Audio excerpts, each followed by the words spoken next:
बिस्मिल्लाहिर्रहमानिर्रहीम। अस्सलाम वालेकुम। आज हम आपके साथ हलवाई स्टाइल नमक पारे बनाने की रेसिपी शेयर कर रहे हैं। बिल्कुल परफेक्ट, ऑथेंटिक और सीक्रेट रेसिपी है।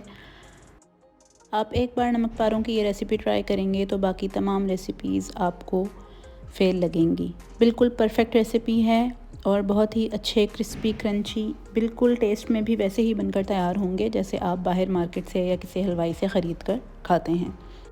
आप हमारे चैनल पर नए हैं तो ये रेसिपी देखते हुए हमारे चैनल को ज़रूर सब्सक्राइब कर दें। इंतहाई आसानी के साथ बनने वाली रेसिपी है। इस रेसिपी को शुरू करते हैं। मैं इस रेसिपी को कप के हिसाब से बना रही हूँ, लेकिन साथ ही साथ मैं आपको किलोग्राम के हिसाब से भी इसकी रेसिपी दे दूँगी। यहाँ मैंने 2 कप छना हुआ मैदा लिया था। उसमें 1 चाय का चम्मच अजवाइन, 1 चाय का चम्मच नमक और 1 चाय का चम्मच चीनी शामिल की है। इन तमाम ड्राई अज्जा को अच्छे तरीके से मिक्स कर लेंगे। अच्छे तरीके से मिक्सिंग कर लेने के बाद मैं इस मैदे को थोड़ा सा साइड्स पे लगा दूंगी और बीच में हम एक जगह बना देंगे ताकि उसमें मैं घी शामिल कर सकूं।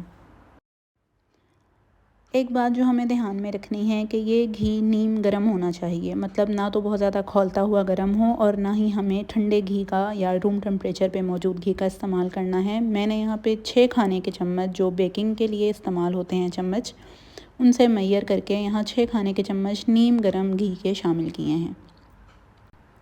अब इसको मिक्स करते हुए हमें मैदे के साथ क्रम्बल बनाना है। आप देख सकते हैं कि आपको ब्रेड क्रम्स की तरह मैदा यहाँ नज़र आएगा।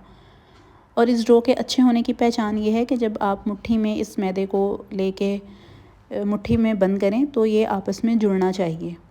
आप देख सकते हैं कि किस तरह से मैदा मिक्स हो गया है और इसके क्रम्स बन गए हैं। अब यहाँ मैं हस्बे ज़रूरत पानी डालते हुए एक डो बना दूँगी और ये डो हमें सख्त रखनी है, बहुत ज़्यादा नरम हमने इसको नहीं गूँथना। तकरीबन आधे से पौने कप के करीब मैंने इसमें पानी शामिल किया था और ये डो बनकर तैयार हो गई थी। इस डो को बहुत ज़्यादा गूँथने की ज़रूरत नहीं है, बस तमाम चीज़ें यकजान हो जाएं और ये एक डो की फॉर्म में आ जाए तो हम इसको गूँथना बंद कर देंगे और ये ढक कर रख देंगे हम तकरीबन 5 मिनट के लिए। बहुत ज़्यादा देर रखने की भी इसको ज़रूरत नहीं है। अगर आप इसको किलोग्राम के हिसाब से बनाना चाहते हैं तो 1 किलो मैदे में 1 पाव घी का हिसाब रहता है। यानी अगर आपके पास 4 कप मैदा है यानी 1 किलो मैदा, तो आप 12 खाने के चम्मच इसमें मैयर करके घी पिघला हुआ शामिल कर सकते हैं और उसी हिसाब से आप इसमें नमक, चीनी और अजवाइन एडजस्ट कर लें।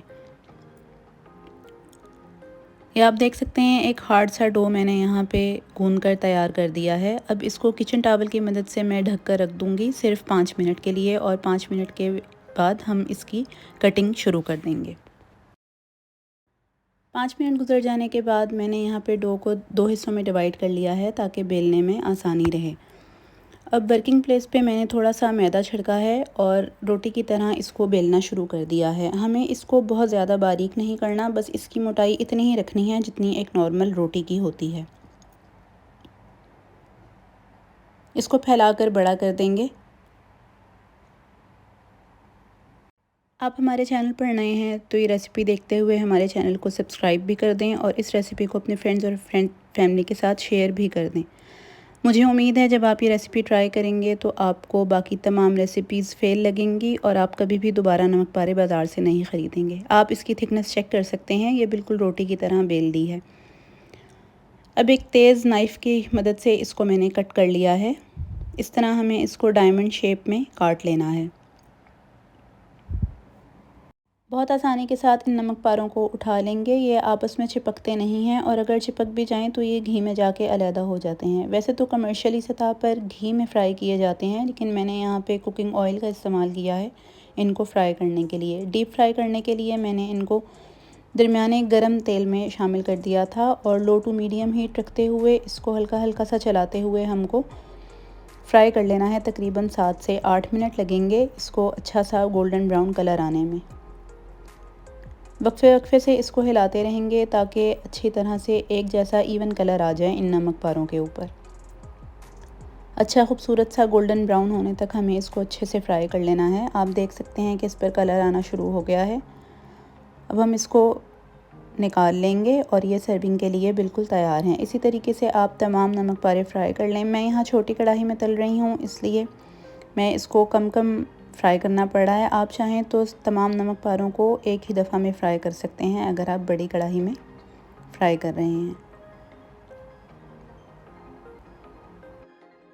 इसको फ्राई करने और कलर देने में जल्दी नहीं करनी, वरना ये कच्चे रह जाएंगे और खस्ता नहीं बनेंगे। इसलिए लो टू मीडियम हीट पर हमें इसको कलर आने तक फ्राई करना है। बहुत खस्ता लजीज़ नमक पारे बनकर तैयार हैं। आप देख सकते हैं जब आप इसको इस तरह बीच से तोड़ेंगे तो जो परतें हमें नज़र आती हैं बाज़ार के नमक पारों में, सेम वैसी ही परतें ये बनकर तैयार होंगी। इन नमक पारों को हमने जो इसको क्रम्बल करके गूंदा था, ये परतें उसकी वजह से बनी हैं। आप इस रेसिपी को फॉलो करें, इसको अपने फ्रेंड्स और फैमिली के साथ शेयर करें। अल्लाह हमारे और आपके रिज़्क़ में बरकत अता फ़रमाए। अल्लाह हाफ़िज़।